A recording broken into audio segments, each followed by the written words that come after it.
Lecture number 49 chapter પહેલું ધોરણ 12 બરાબર. હવે છેલ્લા 2-3 દાખલા છે.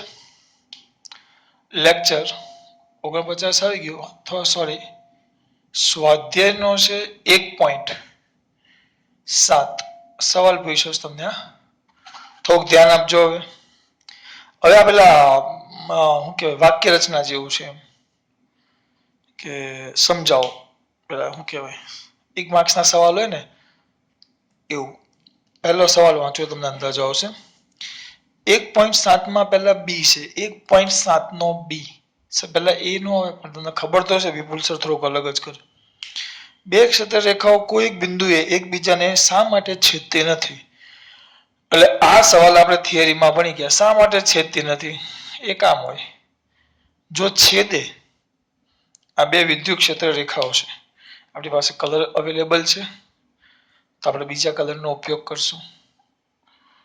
આ બે વિદ્યુત ક્ષેત્ર રેખાઓ છે. જો એમ કહે છે કે શા માટે બે ક્ષેત્ર રેખાઓ એકબીજાને છેદતી નથી? આપણે ભણી ગયા કે વિદ્યુત ક્ષેત્ર રેખા ચાલુ કર્યું મેં. વિદ્યુત ક્ષેત્ર રેખા હોય તો વિદ્યુત ક્ષેત્ર રેખાના આ ક્ષેત્ર રેખા છે આપણી. એના જે બિંદુ આગળ છે તો કોઈ પણ બિંદુ જ્યાં છેદે છે ત્યાં તમે સ્પર્શક દોરશો તો આના અનુસાર સ્પર્શક ઈ આ બાજુ આવશે. બરાબર. પણ લાલને પૂછશો એટલે બીજી જે લાલ આપણી ક્ષેત્ર રેખા છે બીજી ક્ષેત્ર રેખા એને અનુરૂપ સ્પર્શક દોરશો તો આમ આવશે. તો બંને પરથી તમે જોઈ શકો છો. આ બંને પરથી કે એક જ બિંદુ આગળ વિદ્યુત ક્ષેત્રની આપણને બે દિશા દેખાય છે. કેટલા બિંદુ આગળ? એક જ બિંદુ આગળ. કયા ક્ષેત્રની? વિદ્યુત ક્ષેત્રની બે દિશાઓ દેખાય કે એક બિંદુ આગળ વિદ્યુત ક્ષેત્ર બે દિશામાં છે જે ખરેખર શક્ય નથી. આવી ગયા આપણે થિયરીમાં ચલાવેલું ક્ષેત્ર રેખાઓની લાક્ષણિકતામાં ચલાવેલું છે. એટલે આના પરથી તમે કહી શકો કે ક્ષેત્ર રેખાઓ કદી પણ એકબીજાને સ્પર્શતી નથી. ક્ષેત્ર રેખાઓ કદી પણ એકબીજાને સ્પર્શતી નથી. આ તમારો બી સેક્શન. પછી એમાં એક એ વસ્તુ કીધું છે એમાં એમ કીધું છે કે આ ક્ષેત્ર રેખાઓ હોય ને સળંગ જ હોય. આમ સ્થિત વિદ્યુત ક્ષેત્ર માટે આમ સળંગ જ હોય. આમ ક્ષેત્ર રેખાઓ આમ સળંગ હોય એવું કીધું છે લોકોએ. કોઈ વાર એવું ના થાય કે આમ છે ચલો પેલા દોડ નાખો આમ અને પછી અચાનક જ અહીંયા તૂટી જાય ક્ષેત્ર રેખા. સ્થિત વિદ્યુત એટલે વિદ્યુત ભારો ગતિ ન કરતા એના માટે અહીંયાથી આમ તૂટી જાય. આવું નહીં કે વચ્ચે ભંગાણ. આને લોકોએ શબ્દ ભંગાણ આપ્યો છે. એ લોકોને એવું કેવું છે ક્ષેત્ર રેખાઓ આમ સળંગ જ હોય. એટલે વિદ્યુત ક્ષેત્ર છે. વિદ્યુત ક્ષેત્ર આ છે તમારી વિદ્યુત ક્ષેત્ર રેખા. તો એ ક્ષેત્ર રેખા તો એવું કહે છે કે આ ક્ષેત્ર રેખાઓ ઓલવેઝ આમ સળંગ જ હોય. એવું ન જોવા મળે કે અહીંયા વચ્ચે ભંગાણ હોય. એમ કે ક્ષેત્ર રેખાઓ સળંગ જ હોય એવું શક્ય કદી પણ નથી કે વચ્ચે ભંગાણ જોવા મળે. કેમ એવું? જો સમજાવો. આપણે ભણી ગયા વિદ્યુત ક્ષેત્ર. હવે અહીંયા હું એકમ ધન વીજભાર મૂકી દઉં. એકમ ધન વીજભાર આ ક્યુ એકમ ધન છે. થોડુંક અક્ષર મોટા કાઢું. આપણો ધન વીજભાર છે ધન. તો દાખલા કરાવ્યા ત્યારે મેં બૂમો પાડીને કીધું કે ધન વીજભાર મૂકું તો ધન વીજભાર પર બળ ક્યાં લાગે? વિદ્યુત ક્ષેત્રની દિશામાં. તો જો અહીંયા ધન વીજભાર મૂકું તો આ ધન વીજભાર સતત ગતિ કરતો ક્યાં જાય? વિદ્યુત ક્ષેત્રની દિશામાં. એટલે આ બાજુ એના પર બળ લાગે ગતિ કરતો જાય. આમ સળંગ ગતિ કરે. જો અહીંયા ધન લેવું તો હવે આમાં ધન લેવું તો વિચારો કે આવી તૂટક રેખા છે એવું વિચાર એઝ્યુમ કરો કે આવી તૂટક વિદ્યુત ક્ષેત્ર રેખા છે. તો આ ધન છે તો અહીંયા સુધી ગતિ કરશે પછી અહીંયા સ્થિર થાય પછી અહીંયાથી આમ કૂદકો મારે આમ જમ્પ કરે એ પછી કૂદકો મારી પછી પાછું અહીંયાથી ચાલુ કરે ગતિ. આવું શક્ય નથી. આવી વિદ્યુત ભારની ગતિ શક્ય નથી. એટલે આવી ગતિ શક્ય નથી. એટલે આ પ્રકારનું વિદ્યુત ક્ષેત્ર સ્થિર વિદ્યુત ભારો માટે આ પ્રકારનું વિદ્યુત ક્ષેત્ર એટલે કે વિદ્યુત ક્ષેત્ર રેખાઓ સળંગ જ હોય. જે બાજુ વિદ્યુત ક્ષેત્ર રેખા છે તે દિશામાં ધન વિદ્યુતભાર ગતિ કરે, જો ઋણ હોય તો વિરુદ્ધ દિશામાં ગતિ કરે. પણ આપણે ધન જ રાખો. પણ જો તૂટક હોય તો અહીંયા સુધી ગતિ કરે, પછી અહીંયાથી ઊભો રહે, પછી કૂદકો મારી પાછી ગતિ કરે, જે શક્ય નથી. એટલે કે ક્ષેત્ર રેખાઓ હંમેશા સળંગ જ હોય, આવી તૂટક હોતી નથી. આ એનો એ સેક્શન, એટલે એ અને બી. આ નાના નાના સવાલ છે. આ બી બરાબર. 1.7 પૂછી નાખો ને. હવે આવશે સ્વાધ્યાયનો 1.5.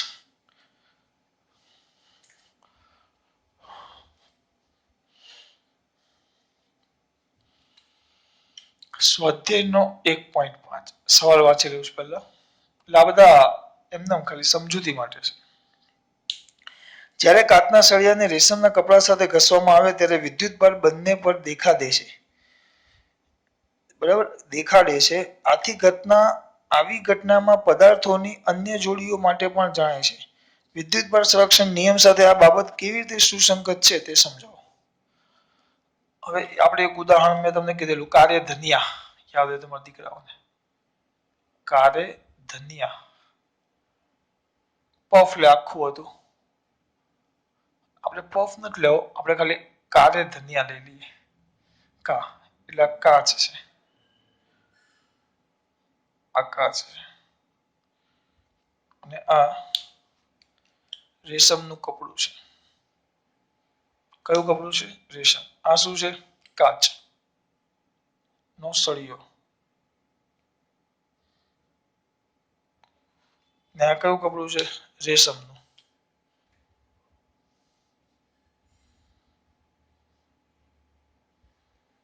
પેલો કાચનો સળિયો છે અને પેલો રેશમનું શું છે બેટા? કપડું. એક છે કાચનો સળિયો, બીજો છે રેશમનું કપડું. કાચનો સળિયો અને રેશમનું કપડું. ચલો શું કરશે મારા દીકરાઓ?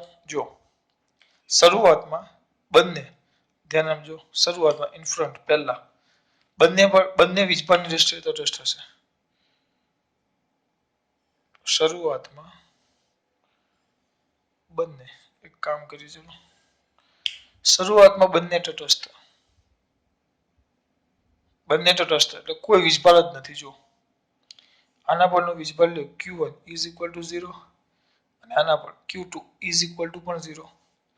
બંને તટસ્થ છે એટલે સમેશન. એટલે આપણે એક કામ કરીએ, શરૂઆતનો વિદ્યુતભાર Q is equal to Q1 plus Q2 ખાલી સમજૂતી માટે. તો 0 plus 0 જલ્દી કેલ્સી કરો. 0 સર મોટો 0. હવે બંનેને એકબીજા સાથે ઘસવામાં આવે. ચલો એકબીજા સાથે ઘસો. ચલો એકબીજા સાથે ઘસો. આ કાચનો સળિયો લખતો નથી, હવે ખબર પડી જવી જોઈએ. અને રેશમ થોડુંક લાલ છે આપણું. આ રેશમનું કપડું. બરાબર. હવે તમે ઘસો તો કાર્ય ધનિયા. આ તમારા સાહેબે લખાવેલું કા ધનિયા. એટલે કાચ કેવો થાય? ધન. ધન થાય એટલે બુદ્ધિ હોવી જોઈએ કે ઘસો તો આમ ઇલેક્ટ્રોનની આપણે થાય. એટલે કે તમારા ઇલેક્ટ્રોન કયા સળિયા પરથી બેટા? કાચના સળિયા પરથી ઇલેક્ટ્રોન ક્યાં જાય બેટા? રેશમ કપડા પર જાય. કાચના સળિયા પરથી ઇલેક્ટ્રોન ક્યાં જાય? રેશમના કપડા પર. તમે અંતે વિચારશો, અંતે ધારો કે આ છે ને ઇલેક્ટ્રોન ગુમાવે, આપણે એક જ ઇલેક્ટ્રોન રાખો ને, એક જ.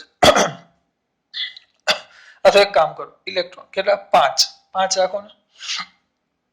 તો આને 5 ઇલેક્ટ્રોન ગુમાવ્યા, તો આનો વીજભાર, કાચનો વીજભાર Q1 ડેશ, આ Q1 0, હવે Q1 ડેશ કેટલો? +5. કેમ +5? 5 ઇલેક્ટ્રોન ગુમાવ્યા. જ્યારે આ બાજુ Q2 ડેશ 5 ઇલેક્ટ્રોન મેળવા તો -5. તો હવે અંતિમ વિદ્યુતભાર Q ડેશ, તો Q ડેશ કેટલો થાય? Q ડેશ બરાબર તંત્રનો વીજભાર શોધો તો Q1 dash + Q2 dash is equal to +5 -5 5 5 0. એટલે પહેલા જેટલો વીજભાર હતો એટલો જ અંતે વીજભાર થયો. એટલે કે જો તંત્રનો અલગ કરેલા તંત્રનો કુલ વિદ્યુતભાર હંમેશા કેવું રહે? અચળ. પહેલા પણ 0 હતો, પછી પણ 0 રહ્યો. તો વિદ્યુતભારનું શું થયું કહેવાય? સંરક્ષણ. એટલે આ થઈ ગયું વિદ્યુતભારનું સંરક્ષણ. એવું અંદર આપેલું છે.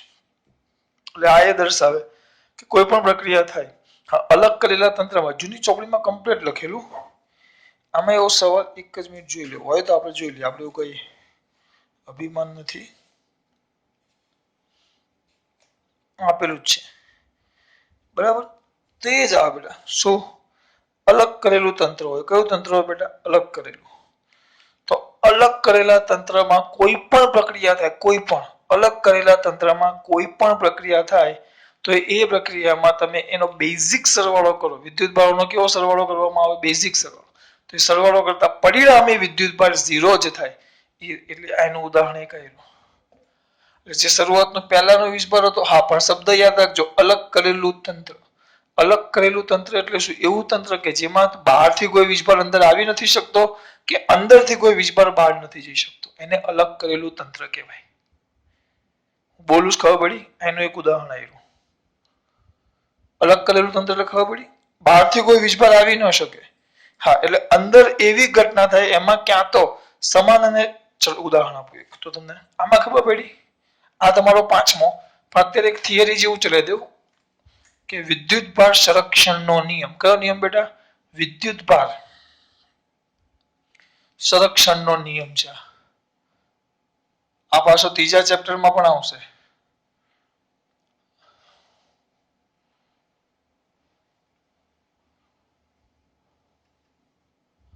શું આવશે? વિદ્યુત ભાર સંરક્ષણનો નિયમ એટલે બેટા કયો નિયમ? વિદ્યુત ભાર સંરક્ષણનો નિયમ. તો શું આવશે? વિદ્યુત ભાર સંરક્ષણનો નિયમ. કોઈ કહેશે માં પૂર્યો? કોઈને કઈ કેવું છે? સદમાં જો સમજાવો. તો એક ઉદાહરણ છે. અલગ કરેલા તંત્રમાં વિદ્યુત ભારની દ્રષ્ટિએ અલગ કરેલું તંત્ર એટલે એવું તંત્ર કે જેની અંદર બહારથી કોઈ વીજભાર અંદર આવી નથી શકતો કે નથી અંદરથી કોઈ વીજભાર બહાર જઈ શકતો. સર એટલે ચલો બીજું ઉદાહરણ આપો. દાખલા તરીકે કેમ કહો કે આ રૂમને છોકરીની દ્રષ્ટિએ અલગ કરી નાખો. આ જે રૂમમાં હું ભણાવું છું તેનો મતલબ અલગ કરી નાખો. જો હોય તો કઈ નહીં, હોય તો એ છોકરી બહાર ન જઈ શકે, પણ ન હોય જો રૂમમાં જે છોકરીઓ છે એટલી ને એટલી રહી. કોઈ રૂમની છોકરીઓ બહાર ન જઈ શકે અને બહારની છોકરીઓ કોઈ ક્લાસમાં અંદર આવી ન શકે. એ રીતે વીજભારની દ્રષ્ટિએ અલગ કરેલું તંત્ર. હા, ખબર પડે છે? દાખલા તરીકે અત્યારે કોઈ સોસાયટીને ક્વોરન્ટાઇન કરી નાખે. કેમ? કારણ કે કોરોના વાળો કોઈ વ્યક્તિ હતો, સોસાયટીને ક્વોરન્ટાઇન કરે એટલે બહારનો વ્યક્તિ કોઈ અંદર ન જઈ શકે, અંદરનો કોઈ વ્યક્તિ બહાર ના આવી શકે, એમ ક્વોરન્ટાઇન. એમ એને અલગ કરેલું તંત્ર કહેવાય. અલગ કરેલું તંત્ર. બરાબર. તો શું આવશે? વિદ્યુત ભાર સંરક્ષણનો નિયમ. ધ્યાન આપજો, વિદ્યુત ભાર સંરક્ષણનો નિયમ. તો શું આવશે? બોલો ફટાફટ. વિદ્યુતની દ્રષ્ટિએ અલગ કરેલા તંત્રમાં યાદ રાખજો. વ્યાખ્યા પછી ઉદાહરણ આપો. એક સમઘન છે, પાતળી દિવાલ વાળું એક સમઘન છે.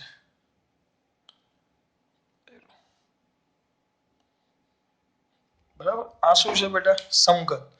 શું છે દીકરા? સમઘન. ધ્યાન રાખજો, આ એક સમઘન છે. એક જ મિનિટ. હવે આમાં તો નથી, જૂની ચોપડીનું ઉદાહરણ આપું છું. આ એક સમઘન છે. હવે એના પર હું આ બાજુથી એક ફોટોન આપાત કરું છું. ફોટોન ફોટોન એ આ પાતળી દિવાલ ઉપર આપાત થાય છે. આ સમઘનની પાતળી દિવાલ ઉપર ફોટોન. ફોટોન એટલે એનો વીજભાર ક્યુ બરાબર કેટલો થઈ જાય? 0.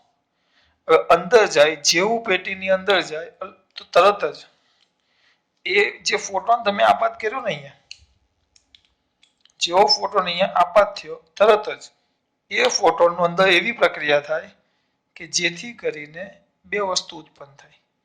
એક આવે ઇલેક્ટ્રોન, એક આવે ઇલેક્ટ્રોન અને બીજો આવે પોઝિટ્રોન. ઇલેક્ટ્રોન ને પોઝિટ્રોન. આ છે ઇલેક્ટ્રોન. એટલે એની અંદર ઉત્પન્ન શું થાય બેટા? એક ઉત્પન્ન થાય. માઇનસ વાળો છે ને ઇલેક્ટ્રોન છે અને પ્લસ વાળો પોઝિટ્રોન છે. એટલે આનો હવે વીજભાર શોધો. ચલો અંતે ક્યુદેશ શોધો. ક્યુદેશ તો જેટલો ધન વીજભાર મળ્યો એટલો જ ઋણ વીજભાર મળ્યો, એટલે પરિણામી વિદ્યુત ભાર કેટલો થઈ ગયો? 0. એટલે તંત્રમાં એવી જ પ્રક્રિયા થાય. પહેલા વસ્તુ કે અલગ કરેલું તંત્ર એટલે કોઈ બહારથી વિદ્યુત ભાર અંદર દાખલ નથી થઈ શકતો અથવા અંદરથી કોઈ વિદ્યુત ભાર બહાર નથી જઈ શકતો. બરાબર. એ અલગ કરેલું તંત્ર. બે વ્યાખ્યા. પહેલી વ્યાખ્યા એવી કે અલગ કરેલા તંત્રમાં ગમે તે પ્રક્રિયા થાય તેમ છતાં વિદ્યુત ભારોનો બેઝિક સરવાળો હંમેશા કેવો રહેશે? અચળ. અચળ. વિદ્યુત ભારોનો કયો સરવાળો? બેઝિક સરવાળો હંમેશા કેવો રહેશે? અચળ. એ તમારું પહેલું વિદ્યુત ભાર સંરક્ષણના નિયમની પહેલી વ્યાખ્યા.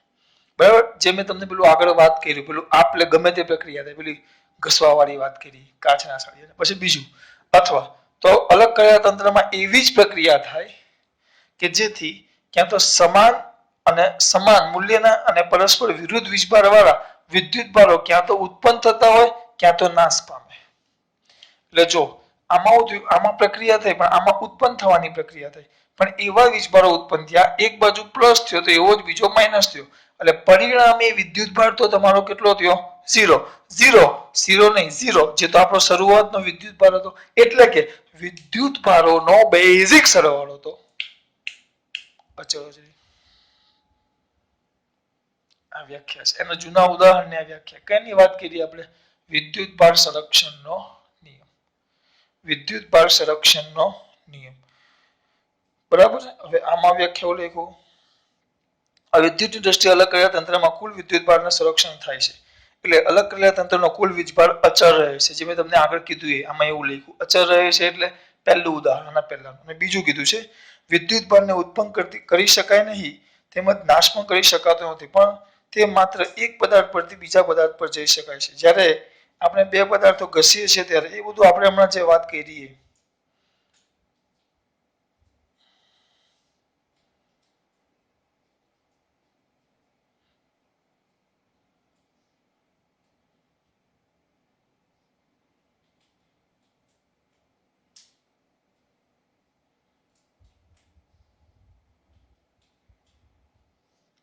આ વસ્તુ છે. નવી ચોપડીમાં આપણે આ મોઢે કરો. ખબર પડી વિદ્યુત ભાર સંરક્ષણનો નિયમ. જૂની ચોપડી પરથી હું તમને લખીને આપી દેવા. આટલામાં ખબર પડી બે વ્યાખ્યાઓ સિમ્પલ. એક પેલું કાળે ધનિયા પફ સળિયા વાળું. બેટા કઈ ખબર પડે છે? વિદ્યુત ભાર સંરક્ષણનો નિયમ. એક જ મિનિટ આપો. એ થિયરીના ખાલી વાક્ય રચના હું તમને કહી દઉં. એક જ મિનિટ.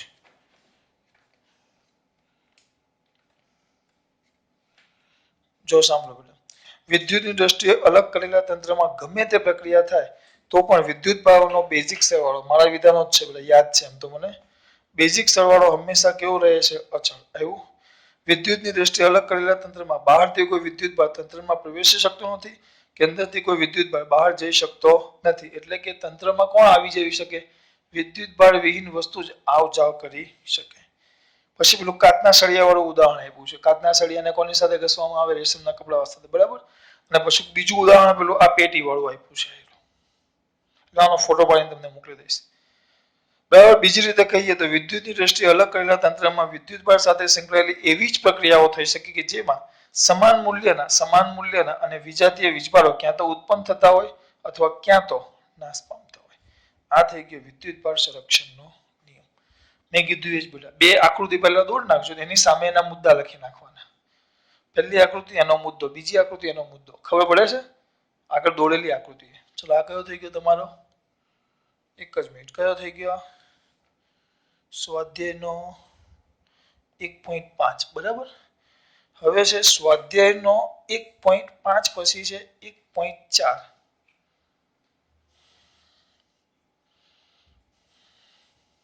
રૂમાલ હોતું છે. સ્વાધ્યાયનો 1.4. બેટા આમાં ખબર પડી?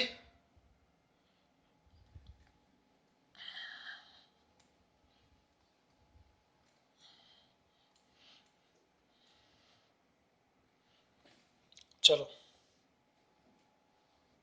ક્યાં ગયા?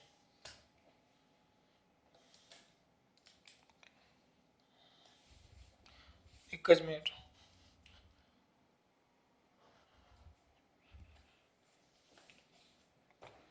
સ્વાધ્યાયનો 1.4 એ છે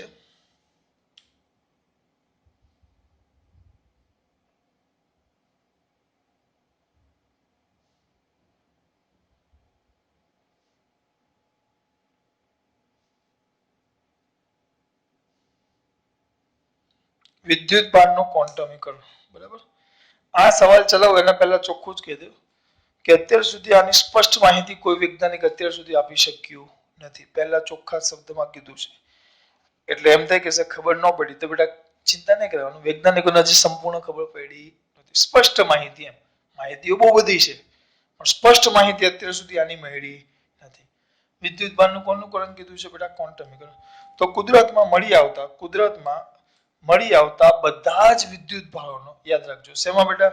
કુદરતમાં મળી આવતા બધા જ વિદ્યુત ભારોનો શું બેટા?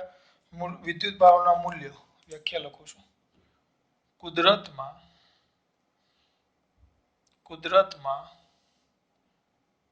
મળી આવતા બધા જ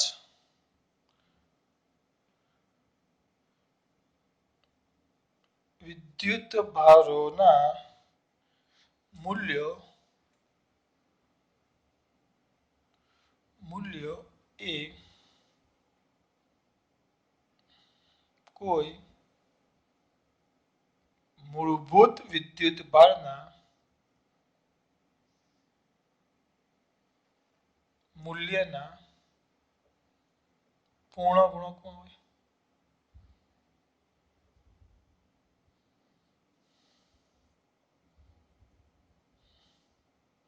એના કયા ગુણકમાં આવે બેટા? પૂર્ણ ગુણકમાં. સર એટલે સમજાવું તમારો જવાબ છે. કયા ગુણકમાં આવે બેટા? પૂર્ણ ગુણકમાં. કોઈ મૂળભૂત વિદ્યુત ભારના મૂલ્યના પૂર્ણ ગુણકમાં હોય. બરાબર? આવું કંઈક સૂત્ર છે. Q બરાબર Ne plus or minus. Q બરાબર શું આવશે બેટા? Ne. ખાલી Ne લખો તો એ ચાલે. બરાબર? ક્યાં? જ્યાં E બરાબર શું અને N બરાબર શું? તમારે N બરાબર પ્લસ ઓર માઇનસ 1 2 3 ચાલ્યા કરે. પ્લસ ઓર માઇનસ 1 2 3 ચાલ્યા કરે. અને ને કહેવાશે મૂળભૂત વિદ્યુત ભાર. સર મૂળભૂત વિદ્યુત ભાર તરીકે કોને લે? ધ્યાન રાખજો. કયો વિદ્યુત ભાર? મૂળભૂત. તો જે મૂળભૂત વિદ્યુત ભાર છે ને, મૂળભૂત વિદ્યુત ભાર, તો એ જે મૂળભૂત વિદ્યુત ભાર એ ઇલેક્ટ્રોન કે પ્રોટોન પરનો વીજભાર છે કે પ્રોટોન પરનો વીજભાર છે? જે તમને ખબર છે પ્રોટોન પરનો વિદ્યુત ભાર છે એ કેટલો? તમને મને બધાને ખબર છે. એ વીજભાર આપણને ખબર છે. E ની કિંમત ખબર છે 1.6 ગુણ્યા 10 ની -19 ઘાત કુલમ. આ ફિક્સ છે. હવે દુનિયામાં કોઈ પણ પદાર્થનો વિદ્યુત ભાર લો, એની વન પદાર્થ, કોઈ પણ પદાર્થ પરનો વિદ્યુત ભાર એ હંમેશા આના કંઈક પૂર્ણ ગુણાંકમાં જ આવે. આની સાથે કેમ? સ્વાભાવિક વસ્તુ છે બેટા. એક સિમ્પલ લોજિક છે. સર એવું કેમ? એક ટૂંકમાં કહી દઉં. ચલો, કોઈ પણ પદાર્થ વિદ્યુત ભારિત ક્યારે થાય? આ સળિયો હતો અને આ કાચ હતો. બીજું બધું જવા દો. આ સળિયો અને આ કાચ. આ સળિયો છે ને આ કાચ છે. ચલો હું એમ કહું કે આ પદાર્થ વચ્ચે આ પદાર્થ પહેલા તટસ્થ છે. હવે આ પદાર્થ વિદ્યુત ભારિત થયા. તો વિદ્યુત ભારિત ક્યારે થાય? બોલો, વિદ્યુત ભારિત થાય ક્યારે?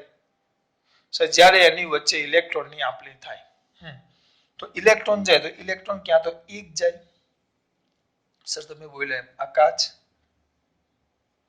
નો સળિયો ઊંધું લખ્યું ને.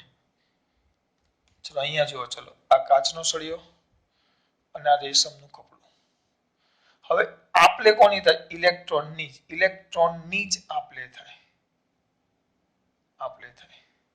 એટલે ઇલેક્ટ્રોનની આપ-લે થાય. જો એકની આપ-લે થાય, એકની, તો આ પ્લસ E આ માઇનસ E. 5 ની આપ-લે થાય તો +5E -5E. વીજભાર તો ઈ જ પણ આગળ -5E. 10 ની થાય તો +10E -10E. 5 લાખ 10 ની 5 ઘાત ની થાય તો +10 ની 5 ઘાત E -10 ની 5 ઘાત E. એટલે ઇલેક્ટ્રોન આખો જ જવાનો. એટલે હંમેશા આ E ના સાથે કંઈક પૂર્ણ ગુણાંક જ હશે. જો એવું નહીં થશે કે આમાંથી પહેલા એક ઇલેક્ટ્રોન ગયો પછી અડધો ગયો 0.5 ઇલેક્ટ્રોન. ગપ્પા નહીં, આવું શક્ય જ નથી. ક્યાં ઇલેક્ટ્રોન આપ-લે થાય તો આખો જ થાય. આખા 1 5 10 1500 200 5 લાખ કરોડ જે લખો, જેટલી ઘાત લખવી તમારે એટલી. એટલે ઇલેક્ટ્રોન તો પૂર્ણ ગુણકમાં જ જવાના. તો વીજભાર પણ એમાં જ જવાના. અને વિદ્યુત અને કોઈ પણ પદાર્થ વિદ્યુત ભારિત ક્યારે થાય? ઇલેક્ટ્રોનની આપ-લે થાય એટલે હંમેશા એ કોઈક ને કોઈક અહીંયા પૂર્ણ ગુણક જ હશે. કોઈ પણ પદાર્થ પરનો વીજભાર લેવો તો આ ઈ ના સાથેનો કંઈક પૂર્ણ ગુણક જ હશે. કીધું લખ્યું કુદરતમાં મળી આવતા બધા જ વિદ્યુત ભારોના મૂલ્ય કોઈ મૂળભૂત એટલે આપણે ઈ પરનો વિદ્યુત એના મૂલ્યના પૂર્ણ ગુણકમાં જોઈએ. એની સાથે કંઈક n હોય. n એટલે આખો આંકડો જોઈએ 1 2 3 4 5 6 7 અપ ટુ ઇન્ફાઇનાઇટ. હા 1.5 નો આવે કારણ કે અડધા ઇલેક્ટ્રોનની આપણે ન થાય. ઓ મિત્રો ખબર પડે છે એટલે ઈ ના પૂર્ણ ગુણકમાં હોય. ખબર પડી? એ વસ્તુ કહેવા માંગે છે બીજું કાંઈ નહીં. આની માહિતી સૌથી પહેલા માઇકલ ફેરાડે આપેલી. કોણે આપેલી? Michael Faraday. અને 1912માં એની રજૂઆત કંઈક મિલિકા એક મિનિટ જોઈ લો. હા 1912માં મિલિકાએ એની રજૂઆત કરી. બધાને રજૂ કર્યું કે ભાઈ આવું છે. રજૂ કર્યું કે આવું કંઈક છે. યાદ રાખજો. અત્યાર સુધી આ તમારી માહિતી માટે જૂની ચોપડીમાં છે નવીમાં નથી આ પણ તમારી માહિતી માટે ચલાવું છું આ. આને પણ નથી પૂછવું જવા દે. નથી પૂછવું. આપણે એમ માનતા કે પરમાણુ આમે તમને 11માં મારી પાસે ભણ્યા હશે ને ખબર હશે કે પરમાણુ કોનો બનેલો છે? ન્યુક્લિયસ વત્તા ઇલેક્ટ્રોનનો બનેલો છે. અત્યાર સુધી બધાને એમ જ હતું કે સૌથી નાનું ન્યુક્લિયસ અને ઇલેક્ટ્રોન બે. પણ પછી ખબર પડી કે ન્યુક્લિયસ બે ભાગનો બનેલો છે. કોણ? પ્રોટોન. ન્યુક્લિયસની અંદર પ્રોટોન છે અને ઇલેક્ટ્રોન ક્યાં? પ્રોટોન અને ન્યુટ્રોન છે અને સાથે સાથે આ ઇલેક્ટ્રોન એટલે ત્રણ વસ્તુનો બનેલો છે. પણ ધ્યાન રાખજો બેટા ખરેખર આ બે પણ છે ને એ પણ એક આના કરતા નાના કણોના બનેલા જે કણોને આપણે કહીએ છીએ ક્વાર્ક્સ. હવે ક્વાર્ક્સના કુલ 6 પ્રકાર છે. આ ધ્યાન રાખજો. 6 પ્રકાર. કેટલા? 6. પહેલો આવે અપ. સ્પેલિંગમાં ભૂલ હોય તો ચિંતા નહીં કરવાની. બીજો આવે ડાઉન. અપ, ડાઉન, ટોપ, બોટમ, ચાર. સ્પેલિંગ લોચો દેખાય જ નહીં તમને. ચાર. ચામ, બોટમ તળિયું, ટોપ ઉપર, મથાળું ડાઉન, નીચે અપ, ઉપર. આ તળિયું મથાળું ઉપર નીચે. ચાર્મ. આ વગર બહુ ચાર્મી છે. સ્ટ્રેન્જ. ડોક્ટર સ્ટ્રેન્જ નહીં. સ્ટ્રેન્જ એટલે પેલું વિચિત્ર, અદ્ભુત. આ 6 આવે. કુલ 6. અપ, ડાઉન, ટોપ, બોટમ, ચાર્મ ને સ્ટ્રેન્જ. વધારાની માહિતીમાં છે પણ બે મેન આવે અપ અને ડાઉન. તો જૂની ચોપડી પ્રમાણે પ્રોટોન છે ને પ્રોટોન આપણને એમ થાય કે પ્રોટોન એક કણ છે પણ પ્રોટોન ત્રણ વસ્તુનો બનેલો છે જેને કહેવાય યુયુડી. શું કહેવાય? યુયુડી. પ્રોટોન શેનો બનેલો છે? યુયુડી. અને ન્યુટ્રોન. અને જે ન્યુટ્રોન છે ને એ બનેલો છે યુડીડી.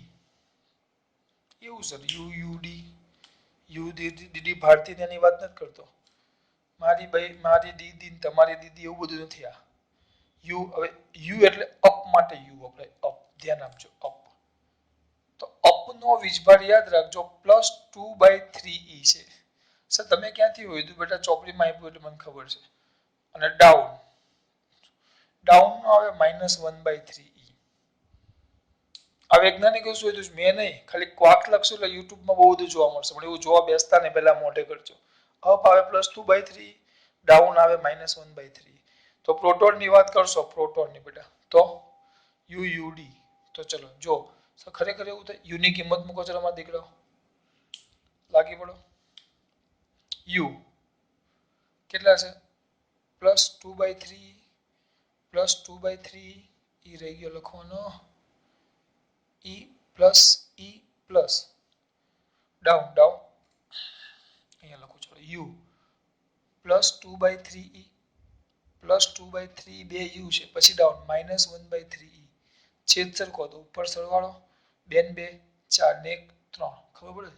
2 + 2 - 1 / 3 e. તો 3 ના 6 એટલે e + e આવી ગયો. પ્રોટોનનો દળ વીજભાર આવી ગયો +e.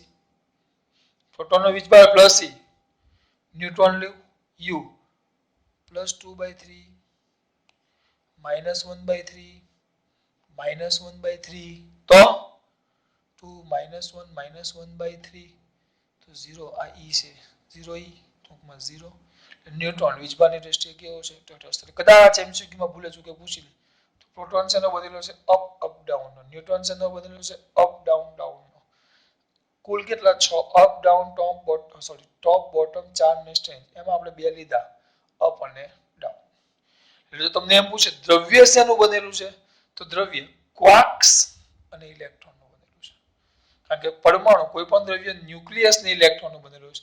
તો અમુક વાર એમ પણ કે ન્યુક્લિયસ ને ઇલેક્ટ્રોનનો બનેલો છે, અથવા અમુક વાર એમ પણ કે કોનો બનેલો છે? ક્વાર્ક્સ અને ઇલેક્ટ્રોન. ક્વાર્ક્સ એટલે આ બે આવી ગયા, નો પેડી ક્વાર્ક્સ એટલે આ બે આવી ગયા. આ વાત થઈ ગઈ તમારે વિદ્યુતભારનું ક્વોન્ટમીકરણ. બે થિયરી ચલાવી, વિદ્યુતભાર સંરક્ષણનો નિયમ અને વિદ્યુતભારનું ક્વોન્ટમીકરણ, જે તમારા દાખલા હતા એ મેં બાકી રાખેલા. આ સાથે સ્વાધ્યાયના બધા દાખલા, ઉદાહરણના બધા દાખલા અને થિયરી બધી પૂરી. એક વસ્તુ બાકી છે, કયું? ખાલી હા, વધારાના દાખલા બાકી છે. એ વધારાના છે ને એ હમણાં હું નહીં ચલાવીશ, આપણે રૂબરૂ થશું ત્યારે. વધારાના દરેક ચેપ્ટરમાં બાકી રાખીશ. કેમ? સર નથી આવડતું એમ ને, છે 3-4 જ, પણ હમણાં રહેવા દો. કારણ કે સિલેબસમાં કેવી રીતે કટ કરે, કેમ કરે, કઈ નક્કી નથી. જો કાઢી નાખશે તો આપણે નહીં કરાવશું, પૂછશે તો કહી દઈશું. બરાબર? ખાસ વાત. ચલો, ખબર પડી? ખાસ વાત. જય શ્રી કૃષ્ણ.